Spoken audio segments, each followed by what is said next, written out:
Hello बच्चों। तो बच्चों डेफिनेट इंटीग्रेशन का जो ये वाला क्वेश्चन है बच्चों, इसको अपन ग्राफीय निरूपण से करेंगे बच्चों। ये आपको मैंने क्लास में भी सिखा चुका बच्चों। तो आओ बच्चों, इस क्वेश्चन को अपन कैसे करते हैं। तो बच्चों आपको मालूम है कि सबसे पहले आपको क्या करना है, मापांक को ओपन करना है। मापांक बोले तो बच्चों मॉडुलस।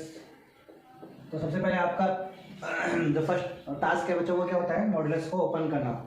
मॉडुलस को ओपन कैसे किया जाता है बच्चों, मॉडुलस को ओपन करने के लिए जो वेरिएबल उसके अंदर बैठा है, मॉडुलस के अंदर जो वेरिएबल बैठा है अपन को वो देखना है कि वो पॉजिटिव है नेगेटिव है दिए गई लिमिटेशन में। मैंने जो आपको लोएस्ट वैल्यू और हाईएस्ट वैल्यू दे रखी है, एक्स के जो ये मान दे रखे हैं, इन मानों में मापांक के अंदर जो वेरिएबल बैठा है वो पॉजिटिव है नेगेटिव है, तो उसके अकॉर्डिंग अपन को मॉडुलस ओपन करना है। उसके बाद बच्चों यहाँ पे क्या दे रखा है आपको ये आपके पास फ्रैक्शनल फंक्शन है, फ्रैक्शनल फंक्शन।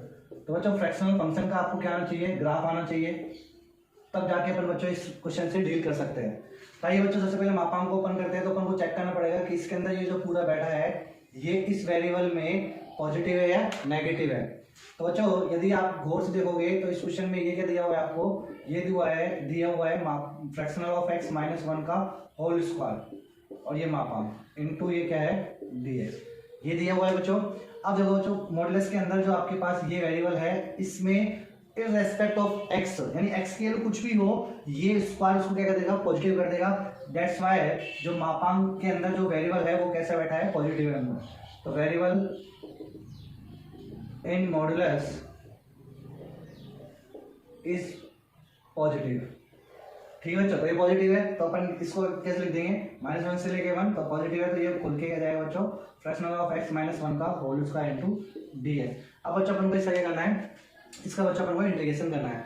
तो अब इसका इंटीग्रेशन करने के लिए अब अपने पास दूसरा टास्क क्या है, फ्रैक्शनल फंक्शन का ग्राफ। तो बच्चों फ्रैक्शनल फंक्शन का जो ग्राफ है, फ्रैक्शनल फंक्शन का ग्राफ कैसे बनता है बच्चों, फ्रैक्शनल फंक्शन का ग्राफ यही बनता है ऐसे, ठीक है बच्चों। ये फ्रैक्शनल फंक्शन का ग्राफ बनता है, ये वैल्यू कितनी होती है, 1 होती है, ये -1 0 1। अब बच्चों देखो फ्रैक्शनल फंक्शन यदि आप -1 से लेके 0 तक चलोगे तो ये वाला आएगा, ठीक है बच्चों, यानी ये इतना वक्र आएगा, और 0 से लेके 1 चलोगे तो ये वाला वक्र आएगा। अच्छा बच्चों ये वक्र की जो शेप है ये तो एक लीनियर है, एक रेखा है। तो बच्चों इस रेखा का समीकरण कितना जाएगा, तो ये कहाँ, तो रेखा का समीकरण के लिए क्या लिखने पड़ता है अपन, y बराबर mx प्लस सी, यही होता है। तो बच्चों जो इनमें सभी जो रेखा है एक फ्रैक्शनल फंक्शन के अंदर अनंत प्रकार की रेखाएं होती है, और इन रेखाओं की ढाल हमेशा कितनी होती है बच्चों, 1 होती है। तो इन सभी रेखाओं की ढाल तो कितनी होगी, 1 होगी, यानी m का मान क्या होगा 1, सभी रेखाओं के लिए m का मान 1 होगा।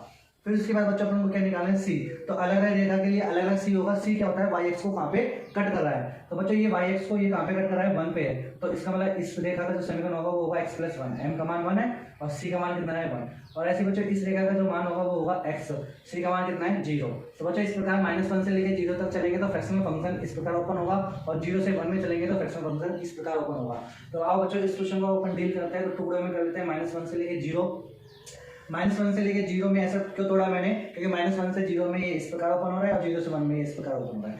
यदि बच्चों मान लो यहाँ पे स्क्वायर नहीं होता तो अपन फिर इसको सीधा एरिया से भी कर सकते थे, मतलब वक्र से भी कर सकते थे, ठीक है बच्चों, जैसे अपन ने एरिया निकालना सिखाया था ना उस प्रकार।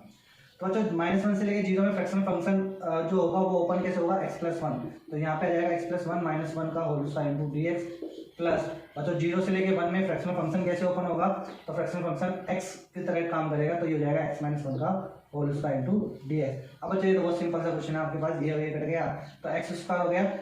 x स्क्वायर का बच्चों इंटीग्रेशन कितना होता है, x की पावर 3/3 ये होता है बच्चों, और वैल्यू रखेंगे -1 से लेके 0 प्लस x माइनस 1 का होल स्क्वायर। तो बच्चों x माइनस 1 का होल स्क्वायर का जो इंटीग्रेशन होगा वो कितना होगा बच्चों, x माइनस 1 की होल क्यूब बाई 3, और ये भी कितना जाएगा बच्चों 0 से लेके 1 आप इसमें लिमिट रखोगे, ठीक है। तो ये तो मालूम है ना आपको, लीनियर यदि होता है तो आप सीधा जैसे डिफरेंशिएशन करते हैं ना अल्फा मान के, वैसे कर लो, सीधा इसको l मान लो तो l का स्क्वायर बाई 3, बोला l/3/3।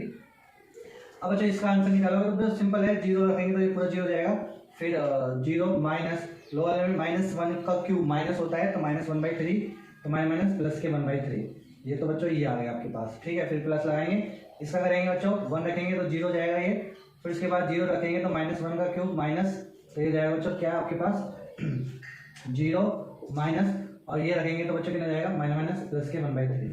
तो बच्चों 1/3 कितना आ गया, 2/3 इज योर आंसर, ठीक है बच्चों। Okay, have a good day बच्चों।